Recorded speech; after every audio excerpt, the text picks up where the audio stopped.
Hello and welcome to KellyApy, a self-help podcast. We've got a wonderful podcast in store for you today. Last week, we spoke to Katie about her amazing journey from addiction to recovery with the help of one man, Judge Kerns, and his Yo Court program in Las Vegas, stands for Youth Offender Court. And the podcast was awesome. And Katie offered to see if Judge Kerns himself might be willing to sit down for an interview with us to further the discussion. And guess what? He agreed. So today I'm thrilled to talk to Judge Kerns to learn more about his program and discuss ways the court system can help fight this addiction crisis our society is facing. So please welcome to the show, Judge Kerns. So thank you, Judge Kerns, for agreeing to appear on the show today. It really is an honor to meet you. I heard about you through Katie. She landed here in Charlotte with us, and she started talking about you one day in my group of women. And I was like, wow, this is really interesting. And as I delved more about the Yo Court program, it's fascinating. How did basically, can you give a quick overview of what the Yo Court program is for those out there who are not familiar with it? Well, it's a court where we deal with kids 18 to 24. I picked that age because that's, to me, the most difficult age, but the most fun because the brain hasn't quite connected yet. What makes my program different, I think, than a lot of other programs is it's mandatory that there's family participation. Yes. You know, I'm at a conference one time and I hear some guy say that if someone goes into treatment and the family members do not, they're 11 times more likely to continue using. It's not 11 times more likely to relapse, but it's 11 times more likely to continue using. The reason for that is because once they do relapse, if the family members are not, educated, they can suck right back into the addiction.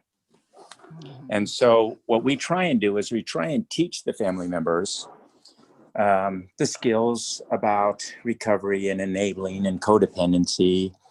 And when that happens and someone relapses, the families learn to say that, I love you too much to stand by you while you continue to make bad decisions. Because for many, that's the only leverage they have is contact. And so we get the families involved. And then we try and motivate through fun. And so what we try and do is a lot of fun activities where the kids just think they're having fun and they don't realize we're actually retraining their brain. And so what we do is if the kids are doing really well, we do silly things, like mountain climbing. We've done mountain biking, we've done skydiving, we've done group dinners. And if you're doing what you're supposed to, we have fun. And if you don't, you just don't get to go, and you might even end up in jail. But it's amazing at this age group, the motivation that you get when you're having fun.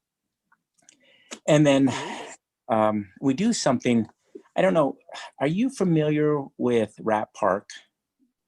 No.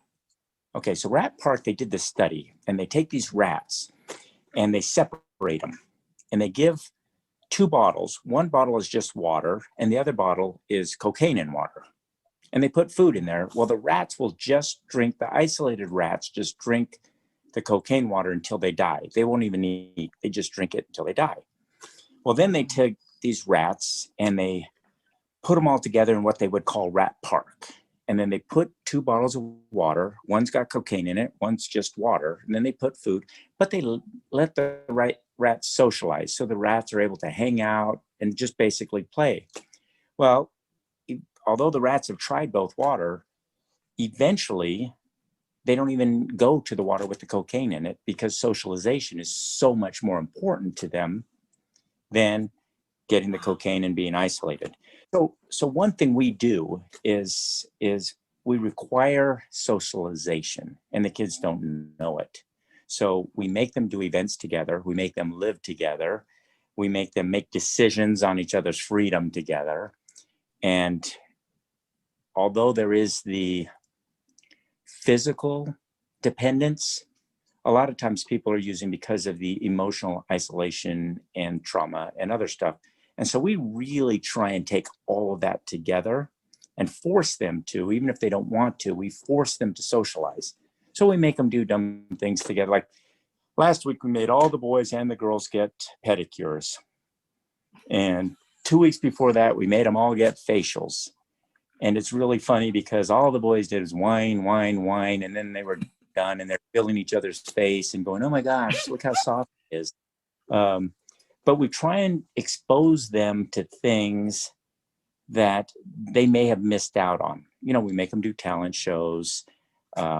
It's just so hard to describe everything we do in the limited time we have.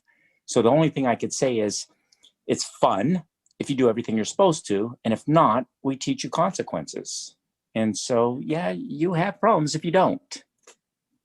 I love that. So that's so much what.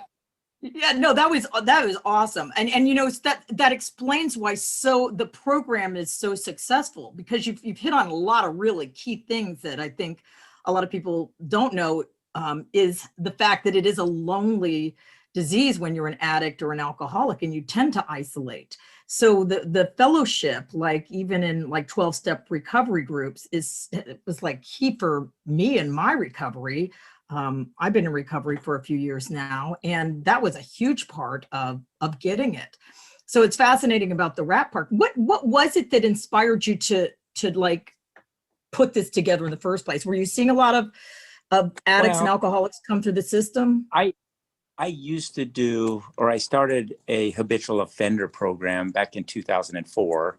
And these are, you know, my original 25 defendants, I think were arrested like 5,000 times in their lifetime if you make it accumulated. And then, you know, they were averaging 33 arrests a year. And we worked on them. We put together a program, and the arrest rate down went to like 3 a year. And I hate to say it, but it just got a little bit boring. We all had the same kind of sort of folks. We knew what to do. We'd take care of it. But I started getting these young kids.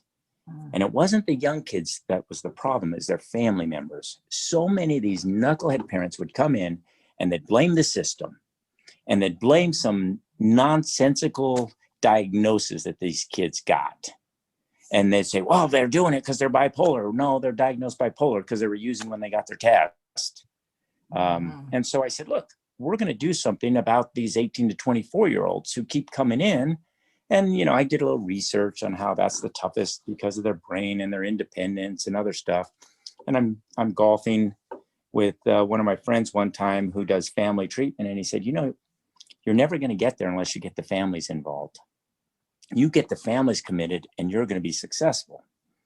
And so people told me, they said, you know, it's impossible. It's unconstitutional. You can't get the families involved. And, you know, I'm kind of competitive. And I said, watch. And so what we did, we actually used the kids as leverage. And so we'd say, well, here's the deal. You know, your kid can go to jail for 6 months unless you want to commit to a weekly thing with me. And, you know, we might get them out. And the crazy thing about it is the family members thought that they were joining the program for the kids, yet they were joining the program for themselves. And so we were teaching the family how to get their life back. Because if you think that while you're using, it's isolating, it's so isolating for the family members too, because they'll say, where's Katie? And for the 4th time, she's in tennis camp this year, because, you know, you don't want to tell them what they're doing. And so we teach the family members that a lot of, when you describe what your child's like is when they're using, is a lot of the same actions you're doing, like missing work, lying, even to each other, even to the father maybe giving the child money and the mother's giving them money, and they're both lying to each other and they're blaming each other. And so what we do is we consider there's, you know, lack of a better word, there's 2 addictions. We believe the kids or the participants are addicted to drugs, and we believe the family members are addicted to the kids. And so we deal with both dependents in the court, so that, let's say at the end of 2 years, if the participant goes out and uses, at least we got the family their life back. You know, so many of them are afraid to answer the phone because they thought it was either the police or the coroner. Yeah. And Yeah. we were able to get that. We do some certain things. Like, I don't know if Katie ever told you that we do, we also have what we call recovery camp, where we go up to the mountains and we spend 3 days. And in the 3 days, we work on a lot of communication skills, and we work a lot of independence, and we do a lot of different things in 3 days. We break them down and we cover probably months worth of counseling in a weekend. And then we get to see who needs what work and what needs to get done, and we go from there. But I'm lucky. I just get to be the judge. It's my staff who does all the work, and then they come in and they say, "This is what we're doing. This is what we're doing." And then on the bench, I sound brilliant, when really they do everything, and I get to go. And they go to jail. That's probably my call, but all the other stuff is probably the staff's call. But do they say to you, like Katie, our little problem child, she had to go to jail a few times, she told me, and she took a little longer than most to go through the program, but was that like you get them? They're all different. There's not one size fits all. And like with Katie, I closed out. I was done with her, and then, if I remember right, the case manager came in and said, "Put Katie back on calendar. Let's talk to her."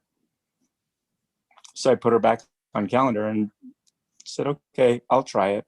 But they have such good relationships that even with my marshals and my whole team, and Katie, correct me if I'm wrong, but the last time you were arrested, my marshals just drove up to her and said, "Get in the back of the car." Katie's on the podcast as well, listening, and so go ahead and respond to that, Katie. That's correct, 100%. Because they have such a good relationship, and Katie was in warrant and doing what we need to, and so the marshal said, "I know where she's at," and they just drove up and said, "Katie, get in," and she crawled in, and we went from there. And that's what's important, is that I think that the participants in the program, although may not like the rules, and I think that they don't believe I treat everyone equal, but I think that they all say I treat them fairly. And that's a difference, because they're not all equal. I mean, some take a few more reminders that I'm in charge than others. Some get it right away. Yeah, and then that's the nature of I guess recovery from addictions and stuff. And I noticed that I did some research on before the interview. They showed that you have a graduation at the end of the program, and frequently you'll have people who are potential future Court participants show up at the graduation to kind of show them what they can have. It's always good to see the light at the end of the tunnel. And we even do something which is kind of unique, is when people are in the holding cell or they're still in custody, we'll send in active participants to go talk to them. Because, with this age group, I'm such an old dude. What do I know, right? Kim, she's like old. What do they know? But when you send in someone their age to say, "Hey, I was just like you. You need to do this," it makes such a big difference. At least I believe. And if anything, they tell them, "At least you get out of jail today," and then go from there. So we do that. And so many of these folks who I need them to just say, "Okay, I'm not doing it well enough my way. Let's try it your way." And the ones who fail, they're the ones who actually know better than me or my team, with the years and years of experience. These guys and the parents. We found that most of the folks that don't make it is because the family members never buy in, and they undermine us. And that's how you get really failed out of the program. It really is a family disease. The whole, like you said, the whole family's involved. And I think that's so brilliant that you choose to treat the family for the whole family's in recovery, because so many people think that just when the addict or alcoholic gets in recovery, okay, good, now everything's going to be fine. But it takes a special kind of person to deal with an addict and an alcoholic on a daily basis. And, you know, I think how do you determine who's, well, go ahead. well, I think part of that is we teach our families. I do a little spill on guilt and shame and secrets, right? Because we've all been raised that we have free will, right? We've all been raised that God gave us free will. We have the ability to choose. And so if we've chosen to use drugs rather than to go to school or do whatever, then obviously it's a moral decision. So family members are feeling that maybe I wasn't a good parent. What did I do wrong? Was taken care of. So we have to educate the actual biology of the brain and how when you're out there using that the limbic system completely takes over the prefrontal cortex, which is the decision maker. And so when you're trying to make your kid feel guilty or trying to make them weigh consequences, you know, it's physically impossible during their active addiction because the limbic system has hijacked the prefrontal cortex. And for them to get upset, I teach them that's like giving me a basketball and telling me to dunk it. And every single time I didn't dunk it, you got mad at me. Well, that's the same thing. What kid is in the active addiction, you can't tell them anything. So what we do is I say, let me detox them a little bit first and we'll start moving. And we know post-acute lasts up to 18 months. And so for some of them, we deal with it. The one thing that we really stress is behavior. So how you really get in trouble with me is by not going to meetings, not going to counseling, lying to me. It's the behavior that we can control. And so that's where we really, really stress it. I mean, for a relapse, you may do 2 days. You lie to me, you do 10. And I guess it's because my ego, or it's because I want them to be honest so we can work on what's going on. That's but key. we really try and focus on behavior. Yeah.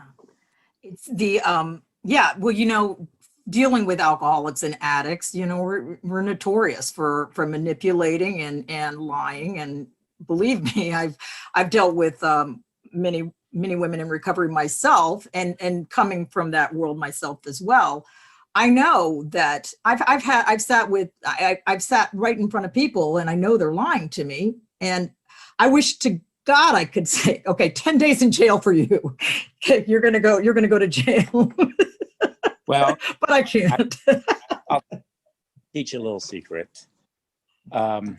Everybody goes to their default, right? And the default the default takes less than 2 seconds. So if I were to look to you and say, did you just use? Your default is always to say no, because you do what's self-preservation, what your default is, and it's to lie.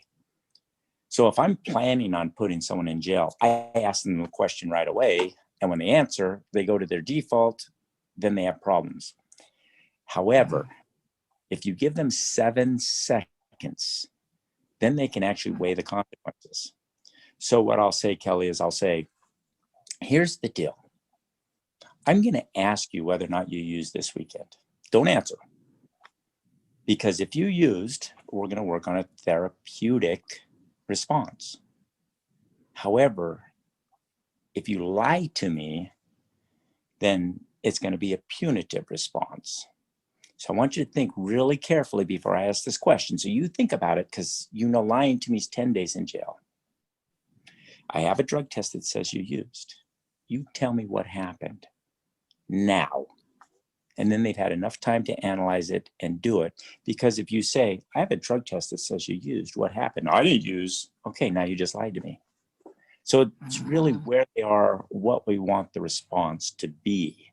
And so if you're dealing with somebody where you really want the truth, just don't ask them the darn question right away. Give them a little time to think about it.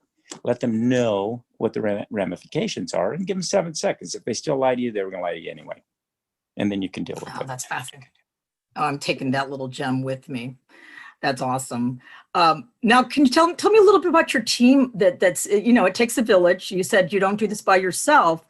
There, you know, Katie mentioned that when she first got into it, she got picked up by your secretary. Was it Katie? No, my case manager. Oh, Oh, your case manager. Yeah. And they took you to a juggling, was it, Katie? You went to go see a juggler or something Yeah. fun? It was like, Yeah, no, my caseworker picked me up from jail and put my GPS on me. I went to go meet Judge again at the courthouse, and the girls went to a juggling show and in and out. And actually, oh yeah. yeah, and actually Judge, his secretary is the one that bought me my in and out. So basically, I have a team from all different walks of life so that when we're discussing someone, I get many, many different inputs. Because if we all came from the same place, I don't need that team. So I have a case manager who has, numerous letters after her name, and she's been dealing with this for years and years. I also have another case manager who was out on the streets forever and doesn't have any letters after his name. And, he's street smart. So I have what we would call learned recovery, and I have lived recovery. But both give a different type of education. And then I have my assistant who, we just force her to do stuff. You got to do this, take care of it. And she loves to do it. And then my marshals unit, which is really strong. And the most interesting thing is my attorney who volunteers his time was on the cover of the newspaper, I want to say 10 years ago, buying meth. And Wow. he had real problems. And I made a couple of calls, got him into treatment. He came and saw me afterwards and he says, how do I repay you? I said, that's such a great question and what great timing, because I'm starting this drug court where I'm going to work with kids from 18 to 24. He said, count me in. I said, but I need you to do this forever. He said, I'm in. And I said, but I can't pay you. He said, I'm in. And so since 2010, I have an attorney, a defense attorney who's worked for me in this court for free. And they not only handle the case in front of me, but if they have any other cases throughout the system, he handles them and doesn't bill me. And he's gone through this. So none of these guys can make up crap because the attorney's like, dude, I still live this. And he knows me because he's practiced in front of me for years. And he says, if you think I'm going to go in and tell that to the judge, then I'm going to tell you goodbye. But he's just terrific. And so we try and stay educated, and I don't know. We don't always make the right call, but we learn afterwards. It's one of those things where we truly are reinventing the wheel. Drug courts have been around forever, right? But drug courts with family mandates have not. And drug courts that focus on this age group have not. And so we just said, let's do something a little bit crazy. Let's give it a shot. And it looks like it's working. Yeah, And don't Go ahead, forget, Katie. Judge, sorry. Don't forget, Judge, you have a caseworker that work with the parents as well, a separate one. Oh, yeah. I have a parents caseworker too. And her sole job is to keep all the parents in line, make sure they go to meetings, make sure they go to counseling, and she reports to me. And when the parents aren't doing what they're supposed to, we cut off contact. They all get sanctions. They get, we also do parents events if all the parents are doing well. So we reward and, we have positive incentives for both participants and family. Oh, that's great. That really is, that is awesome. And so talking about this, the court systems have come a long way from when you first started, right? Has any other court system picked up this formula that you've kind of put out there? In Nevada, yes. Up north, they're doing it. I've had other courts come watch what we do. And then when they see how crazy we are, I'm not sure if they really do it, but I have followed up. But I do have a lot of teams that come in and they want to watch, and then they see how much, and they're like, oh my gosh, that's a lot of work. And you're like, well, it takes a lot of work. But I know that a judge up north has started his own yo court, and he calls me all the time and says, how do you deal with this? How do you deal with that? and we walk through it.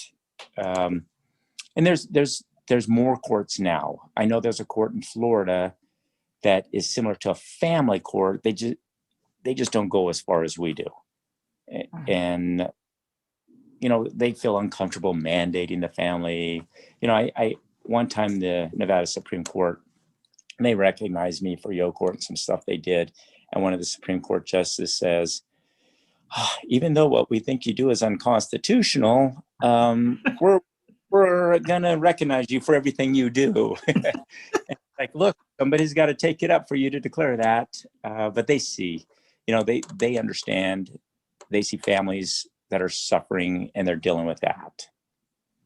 So I don't know how many are out there. I know that many programs are starting to use recreational therapy like we do, because we try and do a lot of recreational therapy. We call it adventure therapy. But we're very open-minded to try new things. My staff is nonstop doing research, and they come in and go, what do you think about this? Can we try this? And we try it. Not too much is worth prior. That's what makes sense. Like when Katie told me that part of her thing was going to go to meetings and go to dance class. I'm like, oh, that's interesting. But now I see why. It is part of like kind of retraining the brain to do different things and learn you can have fun in recovery and sobriety. It's not the end of the world. It's not all doom and gloom. Well, remember, we're trying to deal with a part that releases dopamine and serotonin. So we're trying to deal with the amygdala. And so what we try and do is we find different activities, even if it's just releasing oxytocin by everybody being together. And so we've taken a little bit of Rat Park, we've taken a little bit of recreational therapy, we've taken a little bit of family counseling, and not everybody has the same issue that keeps them using. So somewhere in there, someone's going to find something. And Katie really loved the dancing. Other people did not. But some people really loved when we did paintings, and some people loved when we did mountain climbing. And so we want to find the one thing that releases the dopamine that your brain, and our hope is that, first of all, you don't relapse. But if you do, that your brain says, this wasn't as much fun as when I was hanging out with the folks and I was going to meetings and we were doing these things. And there's numerous successful treatment agencies that embrace the adventure therapy and not just talk therapy. And, we try and incorporate everything, hoping they grab something. And some do, some don't. It's the nature of the beast. Well, Judge Kerns, I do have to address this with you because Katie has reported that you cheat at putt-putt golf, and I just want to give you a chance to respond right now. I'm pretty sure that Katie was really new in recovery at that time. But we did putt. The kids just have a hard time understanding that an old guy like me can beat them at almost everything. And so they have to make those false accusations. But that's one of the things we do too. We send them to movies, dinners, putting. And when people hear about it, they're like, you do what? And my marshals freak out because sometimes I just go out and hang out with them without my marshals there. And they're like, these are defendants in a criminal court. And I try and explain to them that, when my kids are clean, they're no different than anyone that hung out with my own children. And if they're not clean, they're in custody. And if there was anything that goes on, the relationship that I've established with the participants in my program, that I know that I'll be okay because they'll be protecting me. And it's just, part of it is I'm the first person in their life that has held them accountable. I'm the first person who's ever been consistent, because when I say this is the punishment, it's the punishment. And their parents will ground them for a year and then let them off in 2 days. And it's amazing how much they love structure. They love consistency. They love accountability. And, before you graduate my program, You have to be self-sufficient. You have to have a job. You have to have either high school diploma or GED. You have to have completed counseling. You have to have money in the bank. You have to have what we expect anybody at that age to have in life. And that way, they're not cut off and going, oh my God, what am I going to do now that the court's out of the picture? I am nothing more than like a safety net while they're flying on the trapeze. And so we teach them to fly. And then after a couple of years, I pull the net. And we hope they're still there for them and their family. So that's pretty much the way it works.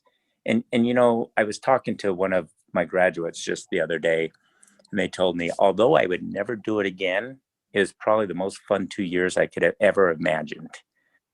Because we do things that good kids don't get to do. That's awesome. It's so awesome.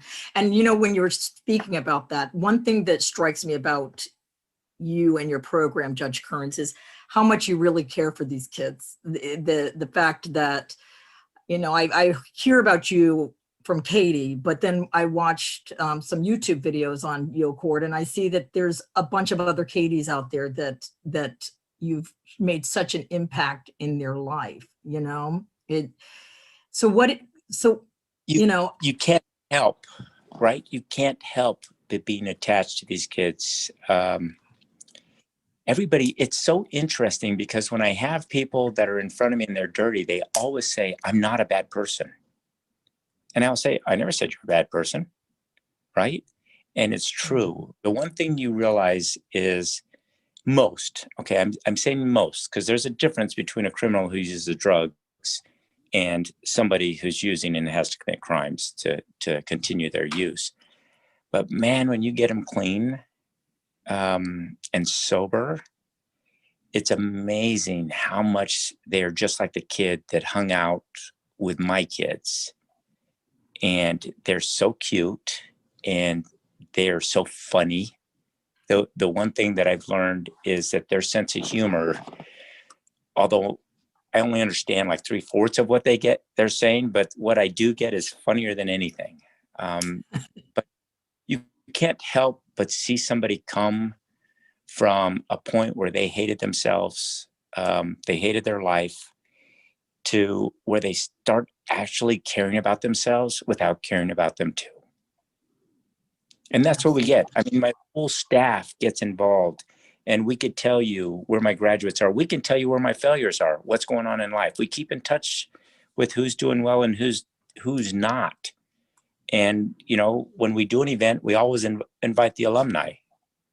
And we just keep that relationship. Even when they're using, my case manager keeps the relationship, because it doesn't mean that we care less about them. It just means that they're making bad decisions and they're not allowed to be around us while they're making bad decisions. That's awesome. I could talk to you forever about this because it's just so fascinating and such a great program, but we're coming to the end of the podcast. So I'd just like to end it with you, Judge Kerns, giving, you know, what kind of motivational message can you give out there to that family, those kids out there who think they're bad people, but they're really just sick people and need some help, and they're kind of lost all hope. And can you give any sort of motivational message? Most of my motivation comes from incarceration. I'm really a motivation through pressure. But the one thing that we do tell the families is that one of the greatest ironies in life is that we don't know how strong we are until we're faced with adversity. And for folks who have kids out there who are using, or family members, there's very little that can be more adverse than where they are today. And if they're still fighting, the rest is easy, right? Nothing could be worse than it is waiting up all night, worried about whether your kid's even going to come home. So when you get into recovery, and that goes for family members and kids, and I mean it, you have to be in recovery. It becomes much easier.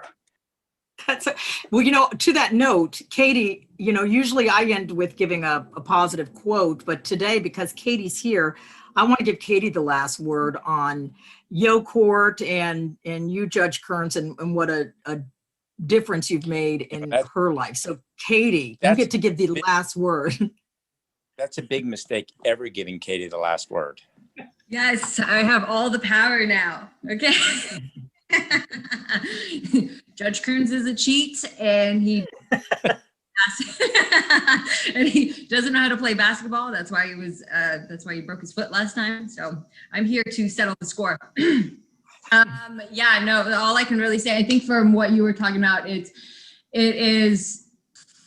harder to be on the streets and want to get clean because we don't know how to do this or how to live, because that's our normality. Our normality is to be a liar, cheat, and a thief. But when we want to stay in recovery, or if we stay in recovery, it's another ball game, but you know what, life's a lot easier. But Judge, you already know, like, my family loves you. My new husband loves you. And my in-laws love you. So grateful that they finally get to meet you. I mean, I can go on and on, but all jokes aside, yes, we all love you. And, and if anyone is going through it with any situation through the courts or not courts or anything, like, my whole thing, I can't come up with it. Another new one is the one from last time is, this too shall pass, and hold on and keep moving forward. That's all I got, Kelly. Sorry. Oh, that was an awesome message. And this has been an awesome podcast. I think it's going to help a lot of people. Absolutely. And you two are just, I find you both two really amazing people. And I feel really honored that I got to spend this time with you today. So thank you so much for taking time to talk with me about this and get the word out about recovery and the possibilities of a new life that, you can have. You don't have to live the way you're living, so thank you so Kelly, much. I appreciate you having me. And Katie, we do miss you here in Las Vegas. But I'm sure you're tearing North Carolina up. Absolutely. But thank you. I appreciate it. And I guess we can chat anytime you want. Thank you so much, Judge Kerns. To my listeners out there, thank you so much for tuning in to KellyApy today. Now, if you enjoyed this podcast, go ahead and hit that subscribe button. We will be doing this for a half an hour each week. And if you'd like more positive messages, check out our YouTube Monday Messages vlog hosted by yours truly, Kelly Mahoney. Until then, have a great week, and we'll see you next week for another edition of KellyApy.